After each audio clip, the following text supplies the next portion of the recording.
자, 여러분 결산이 끝났어요.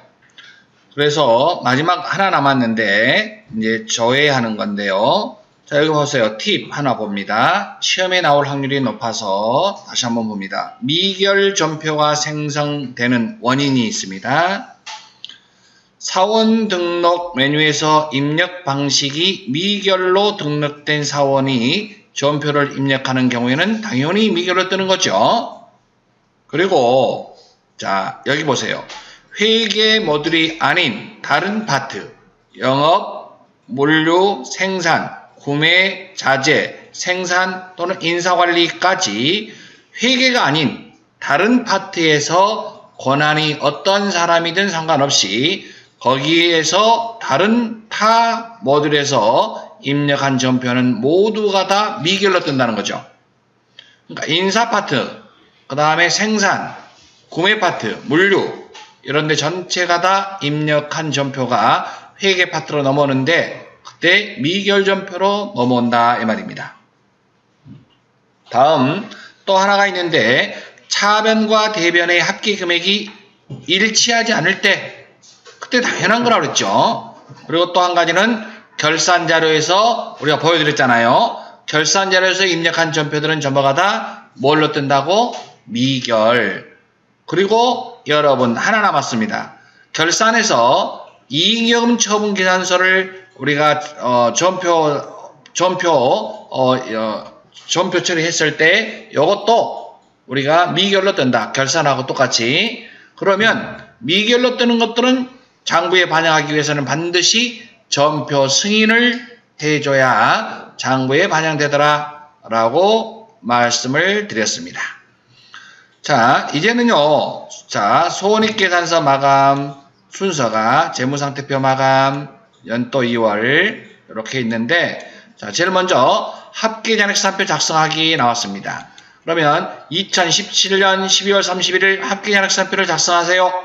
그랬습니다. 자, 프로그램에 들어가서 여러분 합계잔액산표, 결산 재무제표에 합계잔액산표 더블클릭. 12월 31일을 입력하고 조회 누르면 이렇게 해서 합계잔액산표는 차변의 합계와 대변의 합계가 일치하는지 검사하는 표가 시산표예요. 그래서 차례가 일치하는 거 이렇게 조회만 하면 돼요. 그냥 다음은 뭐 하라 했는가 볼까요? 다음은 뭐 하라 했나? 합계잔액산표 다음에 이제 뭐 한가 봐봐요.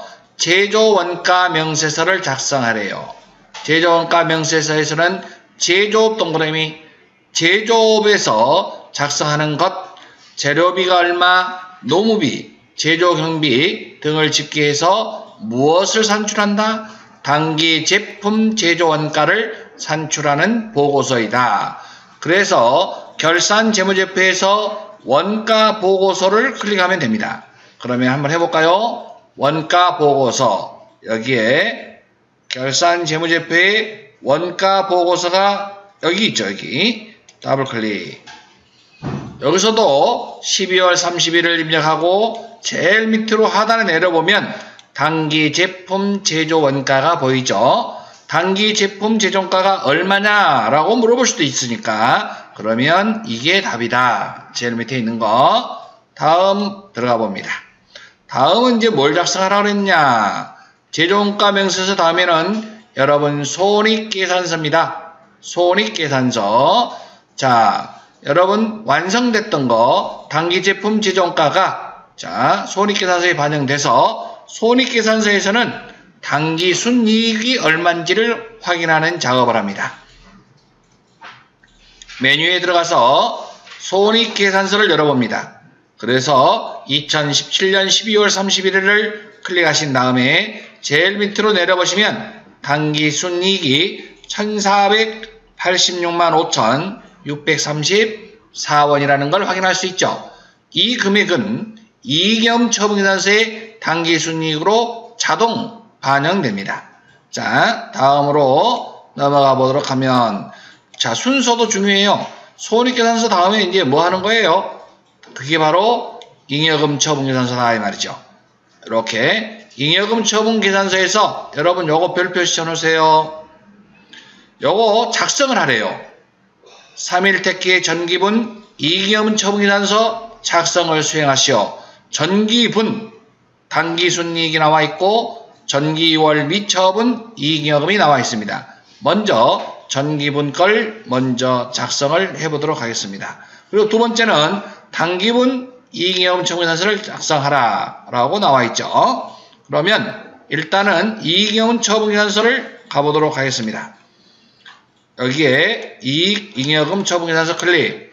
제일 먼저 전기분 작성을 클릭합니다. 전기분 작성을 하면 거기에 전기월 미처분 이익잉여금 이렇게 나와 있죠. 금액이 얼마로 되어 있습니까? 3,581만원인가요? 3,581만원 입력합니다. 그리고 당기순이익, 전년도의 당기순이익이 얼마예요?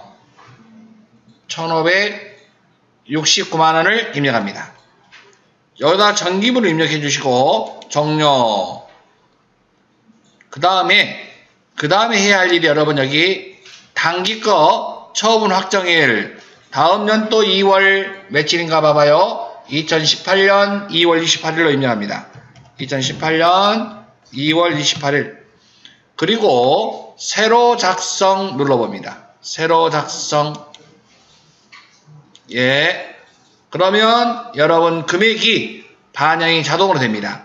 자, 전년도 거 5,150만원이 자동으로 넘어가고 당기순이익은 손익계산서에서 자동으로 넘어갔고 요 두 개를 더해서 미처분 이익잉여금이 이렇게 나왔다.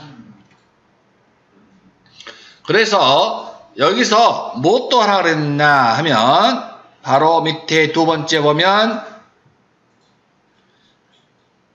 당기분까지 작성을 했고 이제 세 번째 보세요. 손익 대체 분계를 생성하고 전표 장부관리의 전표 승인 해제에서 미결 전표에 대한 승인까지 하래요.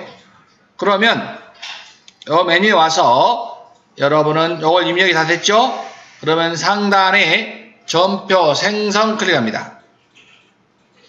그러고 전표를 추가하시겠습니까? 예 누르세요.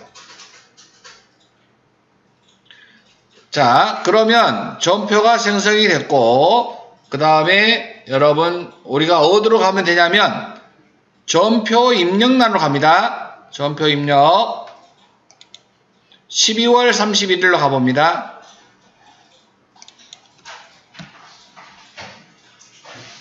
그러면 여러분 미결이 지금 3개가 떴을 거예요. 이익잉여금이라고 연동 구분에 3개가 있죠. 요 3개를 선택하고 요걸 승인을 해줘야 되거든요. 자, 요 3개가 그러면 여러분 지금 상태가 미결이란 말이에요. 그러면 전표 입력 바로 밑에 전표 승인 해제 마무리입니다. 더블 클릭. 여기서 미결을 조회할 거예요. 승인 미결된 것을 조회했더니 방금 우리가 잉여금에서 넘어온 게 3개가 있습니다. 하나, 둘, 셋. 이걸 선택하고 미결을 전표를 승인 처리해야 된다 이 말입니다. 그래야 장부에 반영되니까. 그러면 승인 처리 그러니까 이렇게 3건이고 2억 1,966만 5,634원을 승인 처리하시겠습니까? 예. 승인 처리입니다. 그럼 마무리 다 된 거예요 이제. 그래서 이렇게 3건이 처리됐다고 나왔고 마무리. 이제 재무상태표 작성을 하래요. 재무상태표 가서 조회만 하면 되는 거 아닙니까? 자, 이렇게 해서 잉여금 처분계산서의 처리 내역이 나왔고 이렇게 그 다음에 이제 마무리는 재무상태표 작성하기. 재무상태표 12호를 조회해서 자산부채 자본상태를 확인한다. 그렇게 되어 있죠. 그러면 다 같이 어디로 온다고? 결산, 재무제표, 관리에 어디로 온다? 재무상태표. 그리고 12월을 조회하고 이렇게 조회하시면 자산이 얼마고 부채가 얼마인지 이렇게 차례가 일치한 걸 확인할 수 있습니다. 여러분 이렇게 해서 여러분 교재에 나와 있는 대로 다 해봤습니다. 이렇게 해서 여러분들은 회계 1급까지 다 끝났습니다. 이렇게 해서 여러분은 자 전표 입력하는 것은 특별하게 여러분 시험 보는 데에서는 크게 중요하지 않으니까 어떻게 하는지만 알면 되겠습니다. 여러분 대단히 고생이 많았습니다. 수고하셨습니다.